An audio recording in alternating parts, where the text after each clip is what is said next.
अस्सलाम वालेकुम दोस्तों, उम्मीद है आप सब खैरियत से होंगे। इस वीडियो में मैं बात करूंगा कि पाकिस्तान को बने हुए 74 साल हो गए हैं और 74 साल में हम पाकिस्तानियों ने क्या खोया क्या पाया, इस टॉपिक पे आज हम बात करेंगे। और इस पे बात करना काफ़ी ज़रूरी है ताकि हमें पता तो चले ना कि हमने क्या क्या चीज़ें हैं जो हमारे मुल्क में ठीक हुई हैं और क्या क्या चीज़ें जो गलत हुई हैं। तो दोस्तों 74 साल बाद हमारी पाकिस्तान की सूरत हाल ये है कि जो गाड़ियाँ हम लोग इस्तेमाल कर रहे हैं वो मेड इन जापान है या मेड इन चाइना है। यानी कि पाकिस्तान 74 साल के बाद गाड़ियाँ खुद नहीं बना सकता। उसके बाद जो बाइक्स मोटरसाइकिल जो हम लोग इस्तेमाल करते हैं वो भी मेड इन जापान होते हैं या मेड इन चाइना होते हैं। यानी कि पाकिस्तान 74 साल के बाद मोटरसाइकिल भी खुद नहीं बनाता, चाइना से लेता है या जापान से लेता है। उसके बाद मोबाइल की बात कर लेते हैं। तो मोबाइल जो हम इस्तेमाल कर रहे हैं वो मेड इन कोरिया है, जैसे कि सैमसंग कोरिया का मोबाइल है। मेड इन चाइना ओप्पो या हवावे ये चाइना के मोबाइल हैं। उसके बाद जो या फिर हम यूएसए के मोबाइल इस्तेमाल करें यानी कि आईफोन। तो यानी कि 74 साल के बाद हमारी ये सूरत हाल है कि हम लोग मोबाइल भी खुद नहीं बनाते, वो भी हम कोरिया से कहते हैं भाई हमें दो, चाइना से कहते हैं या फिर हम अमेरिका से कहते हैं। उसके बाद दोस्तों जो हमारे मुल्क में जो आपको पता है पाकिस्तान में जो सबसे हाई क्वालिटी की जो सड़कें हैं वो आपको पता है कि वो मोटरवे है। मोटरवे जो सड़कें बनी हुई हैं, मोटरवे रोड्स, कारपेट रोड्स हैं। तो अच्छा, ये जो मोटरवे है इसको कारपेट रोड कहते हैं। जो मोटरवे की जो सड़क है ना, ये कारपेट की तरह ये होती है, बिल्कुल प्लेन होती है। तो मोटरवे जो है ये हमें चाइना ने बना के दी है। यानी कि 74 साल के बाद हमारी ये सूरत हाल है कि हम सड़कें भी खुद नहीं बना सकते। हम चाइना को कहते हैं कि भाई हमें सड़कें बना दो, हमें तो पता ही नहीं कि सड़क कैसे बनती है। अच्छा, उसके बाद दोस्तों मेट्रो बस, आपको पता है जो मेट्रो बस का जो प्रोजेक्ट है ये हमें तुर्की ने लगा के दिया था। यानी कि जो मेट्रो बस जैसा प्रोजेक्ट भी हम खुद नहीं लगा सकते, हम तुर्की को कहते हैं कि हमें लगा के दो। और उसमें जो आपको पता है कि जो मेट्रो बस में जो मैं एक दिन मेट्रो बस से कहीं जा रहा था तो मैंने नोट किया था कि जो मेट्रो बस में जो बसें हैं वो काफ़ी प्यारी खूबसूरत बसें हैं। तो वो मैंने नोट किया, वो वोल्वो की बसें हैं। अब वोल्वो जो कंपनी है ये मेरे ख्याल से यूरोप की है या पता नहीं अमेरिका की कंपनी है वोल्वो। अच्छा, इसके बाद आप देखें कि जी यानी बसें भी हम खुद नहीं बनाते, बसें भी दूसरे लोगों से लेते हैं। अच्छा, उसके बाद हम बात कर लेते हैं ऑरेंज लाइन ट्रेन। आपको पता है ये लाहौर में चलती है। तो ऑरेंज लाइन ट्रेन हमें चाइना ने ये प्रोजेक्ट लगा के दिया था। तो ऑरेंज लाइन ट्रेन भी हम 74 साल के बाद हम ऑरेंज लाइन ट्रेन जैसा प्रोजेक्ट नहीं लगा सकते। और इसके अलावा आप हमारे घरों में देख लें कि जो हम लोग घरों में एसी इस्तेमाल करते हैं वो भी बाहर की कंपनियों के, पाकिस्तान एसी नहीं बनाता। उसके बाद ये घरों में डिस्पेंसर दफ्तरों में भी होते हैं, डिस्पेंसर भी आजकल ओरिएंट का डिस्पेंसर काफ़ी मशहूर है। तो ओरिएंट कंपनी आपको पता है कि ये भी कहीं बाहर की कंपनी है। और एसी की अगर बात कर लें तो जो आजकल डीसी इन्वर्टर एसी काफ़ी चलते हैं, काफ़ी मशहूर हुए हुए हैं क्योंकि सोलर पे भी चलते हैं, थोड़ी वोल्टेज कम लेते हैं। तो इन्वर्टर एसी की फील्ड में देखें अगर आप तो अच्छे जो एसी हैं वो है ग्री का एसी है, ग्री चाइना की कंपनी है। इसके अलावा और भी कंपनी है, ओरिएंट है, हायर है, ठीक है। तो ये कंपनी है, तो ये भी बाहर की कंपनी है, पाकिस्तान एसी नहीं बनाता। और इसके बाद इसके अलावा आप देखें कि जो मतलब ये जो चीज़ें आपको सारी मैंने गिनवाई हैं ये पाकिस्तान बाहर मुल्क दूसरे मुल्कों से ये लेता है, खुद नहीं बनाता। और हम उसके बाद फिर एक और चीज़ है दोस्तों, जस्टिस जो है वो हमारे मुल्क में वो रॉकेट साइंस है। हमारी अदालतें मुजरिम को सज़ा ही कोई नहीं देती। तो जस्टिस हमारे मुल्क में अनअवेलेबल है, ठीक है। यानी कि इसका मतलब ये है कि अगर हम जस्टिस दूसरे मुल्कों से इम्पोर्ट कर लें तो फिर हमारे मुल्क में जस्टिस भी आ जाएगा। यानी कि 74 साल के बाद दोस्तों हमारी सूरत हाल ये है कि हम लोग जो है ना वो यानी इंसाफ भी नहीं हमारी अदालतें हमें दे सकती, ठीक है। यानी कि देखें अब गाड़ियाँ, जिस तरह गाड़ियाँ हैं, ठीक है, जिस तरह टोयोटा की गाड़ियाँ हैं, होंडा की हैं गाड़ियाँ, सुजुकी की गाड़ियाँ। तो गाड़ियाँ बनाने में चलो ठीक है, वो उसमें दिमाग चाहिए, उसमें रिसर्च चाहिए, पैसा चाहिए। लेकिन इंसाफ में कौन सा पैसा लगता है? जज ने तो मुजरिम को ये कहना है ना, to be hang till death. तो ये जो to be hang till death कहना भी हमारे अदालतों के लिए काफ़ी मुश्किल काम है, ठीक है। मतलब मिसाल मैं आपको देता हूँ, ज़ाहिर जाफ़र का जो केस था वो अभी तक उसको सज़ा नहीं मिली, ठीक है। यानी कि सबको पता है ज़ाहिर जाफ़र ने नूर मुकद्दम का कत्ल किया था, लेकिन वो हमारी अदालतें सोच रही हैं कि पता नहीं किया होगा, पता ही नहीं किया होगा, क्या पता ना किया हो, क्या पता किया हो, कोई पता नहीं। हमारी अदालतों का इस वक्त ये रवैया है, ठीक है। तो जस्टिस सिस्टम हमारे मुल्क में कोई नहीं है। अगर दूसरे मुल्कों से इंपोर्ट कर लिया जाए तो फिर हो सकता है कि आ जाए। ठीक है, तो इस वीडियो को दोस्तों बनाने का मकसद ये था कि आप भी इसके ऊपर आवाज़ उठाएं कि 74 साल के बाद हम गाड़ियाँ नहीं बना सकते, मोटरसाइकिल नहीं बना सकते, मोबाइल नहीं बना सकते, सड़कें नहीं बना सकते, हम मेट्रो बस नहीं बना सकते, ओरिएंट लाइन ट्रेन नहीं बना सकते, हम जस्टिस सिस्टम लोगों को नहीं दे सकते, हमारी अदालतें हमें नहीं दे सकती, तो फिर हम कर क्या सकते हैं? क्या कर सकते हैं? गुड़ियाँ उड़ा सकते हैं। तो मतलब ये तो फिर मतलब पाकिस्तान आप घरों में देख लें, घरों में जितनी भी चीज़ें होती हैं ज़्यादातर चाइना, जापान की, अमेरिका की होती हैं। लैपटॉप आप ये जिस मोबाइल से मुझे देख रहे हैं, जो मैं वीडियो बना रहा हूँ, ये कोरिया का मोबाइल है, इसका नाम है सैमसंग A10। सैमसंग कोरिया की कंपनी है। ठीक है, उसके बाद ये जिस कमरे में जो आप बल्ब ऊपर 2 लगे हुए हैं, ये जो बल्ब है ये बल्ब ओसाका कंपनी के हैं। ओसाका पता नहीं कहाँ की बाहर की होगी कहीं की। ओसाका जापान की है मेरे ख्याल से। ठीक है, तो LED बल्ब जो लगे हुए हैं ये भी बाहर के हैं। ठीक है, तो और ये जो लैपटॉप है जिसमें मैं एडिटिंग करता हूँ, ये लैपटॉप HP का है। HP अमेरिकन कंपनी है। इसके अलावा जो है ना वो ट्राईपॉड मैंने अभी लिया है। ट्राईपॉड ये यूनटेंग कंपनी का ट्राईपॉड है। ये यूनटेंग कंपनी चाइना की कंपनी है। बोया का माइक मैंने लिया, बोया BYM1, इसके लिखा हुआ है मेड इन चाइना, ये भी चाइनीज़ कंपनी है। ठीक है, तो चीज़ें जो है ना हम इस्तेमाल जो कर रहे हैं वो बाहर की कर रहे हैं, खुद नहीं बनाते। ठीक है, जबकि आप देखें कि पाकिस्तान JF-17 थंडर बना रहा है, पाकिस्तान एटमी हथियार बनाता है, पाकिस्तान दुनिया में 60% जो फुटबॉल हैं वो दुनिया के फुटबॉल पाकिस्तान बनाता है, और खेलों का सामान बनाता है, बर्तन टाइलें वगैरह इधर बनती हैं। लेकिन अगर टेक्नोलॉजी की बात करें, खिलौने आप देख लें, बच्चों के जो खिलौने हैं उस पर लिखा होता है मेड इन चाइना। खिलौने भी हम खुद नहीं बना सकते, गाड़ियाँ, मोटरसाइकिल कुछ भी खुद नहीं बनाते जो ज़रूरत की चीज़ें हैं। तो इसलिए मैं जो है ना वो ये वीडियो मैंने इसलिए बनाई थी कि आप भी इसके ऊपर आवाज़ उठाएं, इस पर वीडियोस बनाएं कि भाई 74 साल में हम ना गाड़ियाँ बनाते हैं, मोटरसाइकिल नहीं खुद नहीं बनाते, जो रोज़मर्रा की एक आम आदमी की ज़िंदगी की चीज़ें हैं। चाहे ये आप अगर बाज़ार जाए ना कभी, आप वो सुई का पत्ता लें, जो सुई होती है इस कपड़े सीने वाली, उसके ऊपर भी मेड इन चाइना, मतलब सुई भी हम खुद नहीं बनाते, सुई भी चाइना से आती है।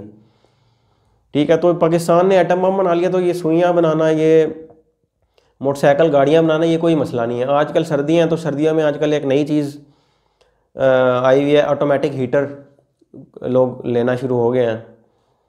तो 10,000 तक का काफ़ी महंगा वो हीटर होता है, लेकिन वो मैंने देखा है, वो मेरे एक दोस्त के घर में लगा हुआ है, वो बड़ा ज़बरदस्त ऑटोमेटिक वो चलता रहता है, यानी गैस से चलता है, लेकिन जब वो टेम्परेचर बराबर करता है तो ऑफ हो जाता है। तो वो जो हीटर है वो जापानी हीटर है, जापान हमें देता है, हम नहीं खुद नहीं बना सकते, यानी बना सकते हैं लेकिन बनाते नहीं हैं। तो जब बनाते नहीं हैं तो फिर वो बात वही है ना कि हम नहीं बनाते। ठीक है, तो इस वीडियो को बनाने का दोस्तों मकसद ये था कि इस पर आप भी आवाज़ उठाएं। ठीक है, मैंने आवाज़ उठा दी, अपना काम पूरा कर दिया, तो आप भी इसके ऊपर आवाज़ उठाएं कि जब के जो है ना हमारी हुकूमतें ये काम करना शुरू कर दें। ठीक है, तो ये हुकूमत की जिम्मेदारी होती है। अब जिस तरह मिसाल मैं आपको देता हूँ, सबसे पहला काम हमारी हुकूमत को ये करना चाहिए कि जस्टिस सिस्टम लोगों को लेके दे। ठीक है, पार्लियामेंट में बिल पास करे। ठीक है, और किसी तरह अदालत पे प्रेशर डाला जाए कि जो ये ज़ाहिर जाफ़र है इसको सज़ा दो, और उस्मान मिर्ज़ा को सज़ा दो, जितने भी मुजरिम हैं। तो सबसे जो पहली चीज़ है जो मुल्क तरक्की करते हैं वो मेरे ख्याल से इंसाफ है। जब मुजरिमों को सज़ा मिलना शुरू हो जाएगी तो फिर मुल्क का जो निज़ाम होगा ना वो आप ये समझ लें कि चलने के काबिल हो जाएगा। ठीक है, लेकिन उससे पहले क्या होगा कि इंसाफ ज़रूरी है। ठीक है, जैसे मैं एक दफ़ा एक जगह पता नहीं मैंने कहाँ पे पढ़ा था, चाइना की वो हिस्ट्री कहीं पे लिखी हुई थी, तो उसमें ये लिखा हुआ था कि जो चाइना में बड़ी करप्शन थी, कातिल रहते थे, डॉन रहते थे, और बड़ी यानी कि ना चाइना की ना पाकिस्तान जैसी सूरत हाल थी। तो उन्होंने किया ये कि उन्होंने कहा कि जी कि अगर कोई सियासतदान करप्शन करता हुआ पकड़ा गया, या अगर किसी ने किसी का कत्ल किया, किसी ने किसी का रेप किया है, तो इन करप्ट सियासतदानों को, रेपिस्ट को, और जो ये कातिल लोग हैं जो दूसरों का कत्ल कर देते हैं, मासूम लोगों का, इनको हम पकड़ेंगे, अदालतें हमारी इनको सज़ा देंगी, और सज़ा इनको क्या दी जाएगी, सर में गोली मारी जाएगी, और उस गोली के पैसे उसके घर वालों से लिए जाएंगे। तो चाइना ने ये काम करना शुरू कर दिया। तो जब ये काम इन्होंने करना शुरू कर दिया तो वहाँ के जो चाइना के जो कातिल लोग थे वो डर गए। उन्होंने कहा यार ये तो कसाई हैं, ये दो अदालत वाले। ठीक है, तो इसका मतलब ये है कि जुर्म नहीं करना चाहिए, तो हमें मार देंगे, कसाई लोग हैं ये तो आज आप देखें 50 साल में चाइना ने तरक्की की, चाइना कहाँ से कहाँ पहुँच गया। पाकिस्तान को बने हुए 74 साल हो गए हैं, और अभी हमारी सूरत हाल ये है कि बिजली भी हम 24 घंटे हमारी नहीं आ रही घरों में, यानी पाकिस्तान बिजली भी 24 घंटे नहीं बना सकता। ठीक है, तो इसलिए मैं जो है ना वो हुकूमत से ये कहता हूँ कि आप लोग सबसे पहला ये काम करें, जस्टिस सिस्टम ठीक करें। मुजरिमों को सज़ा देना शुरू हो जाए। मतलब मैं पाकिस्तान का अगर वज़ीर आज़म होता तो मैं तो अदालत के पीछे पड़ जाता। मैं तो कहता कि भाई ये क्या चक्कर है कि ये आप क्यों नहीं सज़ा दे रहे। तो मैंने तो एहतजाज शुरू कर देने थे, मैंने तो लोगों को लेकर निकलना था। और क्योंकि अदालत जो होती है ना वो ये होता है कि सबसे ऊपर होती है। तो वज़ीर आज़म अदालत को ये नहीं कह सकता कि भाई ये तुम सज़ा क्यों नहीं दे रहे, क्या मसला है तुम्हारे साथ। तो वज़ीर आज़म नीचे होता है, अदालतें ऊपर होती हैं। तो इसलिए तो मैं ये करता, अगर मैं पाकिस्तान का वज़ीर आज़म होता तो मैं एहतजाज करता अदालत के सामने। मैं अदालत के ऊपर एहतजाज के ज़रिए और सोशल मीडिया के ज़रिए प्रेशर डालता अदालत के ऊपर कि भाई ज़ाहिर जाफ़र को सज़ा दें आप। मतलब सोच क्या रहे हैं, जब आपको पता है ये कातिल है तो सोचने की, इसमें सोचने वाली कौन सी बात है। क्योंकि एक कहावत है, justice delayed means justice denied, यानी अगर इंसाफ मिलने में देर हो रही है मतलब इंसाफ नहीं मिलना। तो मैं वज़ीर आज़म के बतौर, पाकिस्तान के वज़ीर आज़म के तौर पर मैं ये देखता कि अदालतों से पूछता कि आप सोच क्या रहे हैं, क्या सोच रहे हैं आप, मतलब क्या चक्कर है, आप क्यों अदालत में क्यों इसको मुजरिम को सज़ा नहीं दे रहे। ठीक है, यानी कि वजह बताए ना कि आप क्या, तो आप सारा काम शाम छोड़ के अर्तुगरुल गाजी का ड्रामा देख रहे हैं। अगर देख रहे हैं तो क्यों देख रहे हैं, इसको सज़ा दें, इसको सज़ा दे के जो मर्ज़ी देखें आप। ठीक है, तो मैं अगर वज़ीर आज़म होता तो मैं तो इन अदालत वालों के पीछे पड़ जाता कि सज़ा दो इसको, ज़ाहिर जाफ़र को, लड़की कत्ल कर दी थी इसने, उस्मान मिर्ज़ा को सज़ा दो। इसके अलावा पुराने केस निकालो, जो सियालकोट में 2 भाइयों को मारा था उसके कातलों को सज़ा दो, नकीबुल्लाह मसूद को जिसने मारा था उन पुलिस वालों को सज़ा दो। सज़ा दो मतलब ऊपर पहुंचा दो, फांसी दे दो। अच्छा, और आप देख लें कि ये उधर मीनार पाकिस्तान में जो आपको पता है वाक़या हुआ था, क्या हुआ था मीनार पाकिस्तान में, लड़की के कपड़े फाड़ दिए थे। तो जितने लोग भी इसमें शामिल थे जिन्होंने उसको हाथ लगाया था उनको फांसी देनी चाहिए, उनको सज़ाए मौत देनी चाहिए, उस्मान मिर्ज़ा को सज़ाए मौत देनी चाहिए। क्योंकि हमारे पाकिस्तान का कानून है कि लड़की के ज़बरदस्ती कपड़े फाड़ने की सज़ाए मौत है। ठीक है, सियालकोट में अभी एक वाक़या हुआ था कि वो एक श्रीलंका के कोई सिटीज़न था, उसको बेचारे को गुस्ताखे रसूल का इल्ज़ाम लगा के कत्ल कर दिया था कुछ घटिया लोगों ने, उनको भी फांसी दें। तो आप जो है ना, जब ये रेगुलर फांसी देना शुरू कर देंगे तो मुजरिम डर जाएगा, तो वहाँ से फिर तरक्की शुरू होगी मुल्क की। ठीक है, क्योंकि होता क्या है कि जो क्रिमिनल लोग होते हैं ना, ये क्रिमिनल लोग जो दूसरों का कत्ल कर देते हैं, जैसे ज़ाहिर जाफ़र है, तो ये लोग ऐसे होते हैं, ये लोग ना एक तरह का जंग होता है। जिस तरह गाड़ी है ना, मुल्क जो होता है ना वो एक गाड़ी की तरह होता है। गाड़ी उसी वक्त चल के आके अपनी अपनी मंजिल पे पहुंच सकती है जब उस गाड़ी के सारे पुर्जे ठीक काम कर रहे हो। ठीक है, तो जब एक पुर्जा ही ख़राब हो, एक या पुर्जे पे जंग लगा हुआ हो, वो ख़राब पुर्जा हो, तो उसको, तो गाड़ी चलाने का क्या मकसद है, उस पुर्जे को उठाओ बाहर फेंको, नया पुर्जा लगा दो। ठीक है, कहने का मकसद ये है कि जितने भी हमारे मुल्क में कातिल लोग हैं, ज़ाहिर जाफ़र जैसे या उस्मान मिर्ज़ा जैसे बदमाश हैं, इन और जो सियालकोट में जो वाक़या हुआ वो जो कातिल लोग थे, इन सबको मुल्क से उठा के बाहर ऊपर पहुंचा दें, यानी इनको सज़ाए मौत दे दें। ठीक है, तो फिर तरक्की पाकिस्तान की शुरू हो जाएगी। करप्ट लोगों को फांसी दें, गोलियां मारें सरों में, जो मर्ज़ी करें, लेकिन इनको जो है ना वो पाकिस्तान के अंदर नहीं होना चाहिए। फिर उसके बाद पाकिस्तान की तरक्की शुरू होगी। तो इंसाफ हमारे मुल्क में जब आ जाएगा, उसके बाद जो दूसरा स्टेप ये होगा कि पाकिस्तान की हुकूमत फिर ये करे कि एक एक करके चीज़ें बनाना शुरू कर दे। जिस तरह कपड़े सीने वाली सुई हैं, जो घरों में चीज़ें इस्तेमाल होती हैं, कपड़े सीने वाली सुई हैं, चाइना से मदद ले लें, उनके इंजीनियर से पूछें कि क्या तरीक़ाकार है, हम या इसकी जो इंडस्ट्री है वो हमें लगा दें, चाइना से मदद ले लें, तो सुइयाँ जो है ना पाकिस्तान खुद बनाए। अच्छा, उसके बाद घरों में इस्तेमाल होने वाली चीज़ें हैं, मोटरसाइकिल पाकिस्तान चाइना के इंजीनियर से मदद ले लें, हमारे इंजीनियर्स चाइना के इंजीनियर से इंटर्नशिप करके उनसे ट्रेनिंग ले लें कि भाई कि 70 मोटरसाइकिल कैसे बनता है। तो होंडा के 70 मोटरसाइकिल की कापी मार के जो है ना वो अपना होंडा 70 बना ले, पाकिस्तान का अपना मोटरसाइकिल। तो उसका फिर ये फ़ायदा होगा कि उसकी कीमत कम होगी, लोगों को रोज़गार मिलेगा, पाकिस्तान के लोग उस इंडस्ट्री में काम करेंगे। ठीक है, और चाइना के साथ हमारी बड़ी अच्छी दोस्ती है, हम बड़ा इसका अच्छा फ़ायदा उठा सकते हैं। चाइना के इंजीनियर से हमारे मैकेनिकल इंजीनियर्स मदद ले सकते हैं कि भाई बाइक किस तरह बनाया जाता है। उसके बाद गाड़ियाँ आप देख लें, गाड़ियाँ पाकिस्तान खुद बनाए।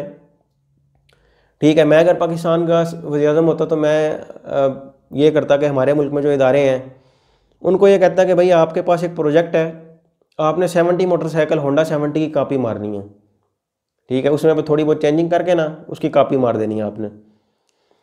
अच्छा, उसके बाद कार्स की बात, उसके बाद होंडा 70 की कापी मारें, होंडा 125 की कापी मारें। अच्छा, उसके बाद गाड़ियों की बात कर लेते हैं। गाड़ियाँ गाड़ियों में जो बड़ी अच्छी गाड़ी मुझे लगती है, छोटी गाड़ियों में जो सबसे बेहतरीन गाड़ी है वो मेरे ख्याल से टोयोटा विट्ज़ है। तो हमारे मुल्क में जो इंजीनियरिंग के जो कंपनियाँ, इंजीनियरिंग के जो ऑर्गेनाइजेशन हैं, अदारे हैं, उनको हुकूमत ये कहे कि भाई आपके पास एक प्रोजेक्ट है कि आपने होंडा विट्ज़ की कापी मारनी है, इसकी कापी मार के एक पाकिस्तानी होंडा विट्ज़ बना लें। होंडा विट्ज़ की जगह कोई पाकिस्तान की का कोई उस पर नाम होगा, पाकिस्तान की वो अपनी गाड़ी होगी, लेकिन वो होंडा विट्ज़ की कापी होगी। ठीक है। इसके अलावा सुजुकी स्विफ्ट एक अच्छी गाड़ी है, छोटी गाड़ी है, सुजुकी स्विफ्ट की कापी मारें। 2 छोटी गाड़ियाँ ये हो गई। अच्छा, इनसे छोटी भी एक गाड़ी है किया पिकांटो, उसकी कापी मारें। अच्छा, बड़ी गाड़ियों में आप इस तरह करें कि टोयोटा GLI की कापी मारें, अब तो डिसकंटिन्यू हो गई पहले वाली। होंडा सिविक की कापी मारें। ठीक है। एक मैं आपको दोस्तों बताता हूँ चाइना ने कैसे तरक्की की थी। आपको पता है ना कि मतलब हमारे मुल्क में क्या मशहूर है कि चाइना ने कैसे तरक्की की थी, कापियाँ मार के। अमेरिका ने एक मोबाइल बनाया, चाइना ने कापी मार के उसके अपना बना लिया। ठीक है। लेकिन ये होता है कि नकल के लिए भी अकल चाहिए होती है। ठीक है। जो अभी फ़िलहाल पाकिस्तान हमारे पास तो नहीं है, लेकिन इंशाल्लाह मेरी वीडियो हुकूमत तक पहुंचेगी तो हुकूमत हो सकता है इस पर काम शुरू कर दे। तो चाइना ने तरक्की कैसे की कि लोगों की चीज़ों को कॉपी करता गया और फिर वो इतना एक्सपर्ट हो गया चाइना चीज़ों को बनाने में कि वो अब अपनी चीज़ें खुद बनाते हैं, अब उनको कॉपी की ज़रूरत भी नहीं है। तो मैं आपको एक दोस्तों मैं आपको एक वो बताता हूँ, एक अमेरिकन फ़िलासफ़र है या कोई साइंटिस्ट है, पता नहीं कौन है, तो मैं वो कहीं पे पढ़ा था, मुझे भूल गया कि वो फ़िलासफ़र हैं या साइंटिस्ट हैं। तो उन्होंने कहा था दोस्तों कि start with a copycat ends with the master, यानी शुरू में कॉपी करो और आखिर में उस चीज़ के एक्सपर्ट बन जाओ। और चाइना ने ऐसी तरक्की की है, इस फार्मूले के ऊपर तरक्की की है। और अगर हम थोड़ा सा इस चीज़ पे गौर करें ना तो हम भी ऐसे ही करते हैं। हम मतलब जिस तरह हम बात करें, जब हम स्कूल में पढ़ते हैं तो टीचर हमें कहता है कि A फॉर एप्पल हम याद कर लेते हैं, B for ball, C for cat, D for dog. तो इस तरह हम जो है ना वो जो भी टीचर बताते हैं हम उसको रट्टा मार लेते हैं। ठीक है। टीचर का मतलब टीचर जो भी बता रहा होता है ना, काफ़ी वो लिखता है कि A ऐसे लिखा जाता है। ठीक है। A ऐसे लिखा जाता है तो हम लिख लेते हैं जी A ऐसे लिखा जाता है। तो शुरू में हम क्या करते हैं, स्कूल में प्रेप क्लास में 1 क्लास में हम टीचर को कॉपी करते हैं, फिर हम उस चीज़ के एक्सपर्ट हो जाते हैं। ठीक है। तो यही हमारे मुल्क को अब करना चाहिए कि सबसे पहले जस्टिस सिस्टम आ जाएगा तो फिर हम एक चलने के काबिल हो जाएंगे तरक्की करने के। दूसरा काम हम ये करें कि हमारी हुकूमत जो है ना वो ये करे कि एक एक चीज़ करके बनाना शुरू कर दे। कारों का प्रोजेक्ट दे दे, पहले आप 70 देखें कैसे बनता है, फिर आप 125 बनाएं, फिर आप 150 बनाएं और जापान के उनकी कापियाँ मारें आप। ठीक है। तो जब आप कापी में एक्सपर्ट हो जाएंगे तो फिर ये होगा कि फिर अपनी चीज़ें भी बना सकेंगे। ठीक है। और फिर जो हम उसके बाद फिर पाकिस्तान जो है ना वो AC बनाए, डिस्पेंसर बनाए, घर में जितनी भी ज़रूरत की चीज़ें होती हैं। अंग्रेज़ इस आजकल तरक्की याफ्ता इसीलिए है कि वो हर चीज़ खुद बनाते हैं। जो भी उन्हें AC चाहिए खुद बना लेते हैं, जहाज़ चाहिए खुद बनाते हैं, कोई भी चीज़। तो दोस्तों ये आज की वीडियो थी और इस वीडियो में आपको मैंने बताया कि हमारी ये सूरत हाल है और इंशाल्लाह ये वीडियो हुकूमत तक पहुँचेगी। ठीक है। और ये काम शुरू हो जाएगा, फिर पाकिस्तान तरक्की कर लेगा। अगर पाकिस्तान इस तरह भी नहीं तरक्की करेगा तो फिर मैं हुकूमत में आ जाऊँगा। तो अगर मैं हुकूमत में आ गया तो फिर तो सारा सिस्टम ही ठीक हो जाएगा ना। लेकिन तब अभी फ़िलहाल मैं हुकूमत में नहीं हूँ, तो फिर ये हो सकता है कि वज़ीर आज़म इमरान खान जो है ना वो इसको देखें, जो भी मैंने बातें की हैं, और एक एक चीज़ पे आप काम शुरू कर दें। तो दोस्तों ये थी आज की वीडियो और अल्लाह हाफिज़।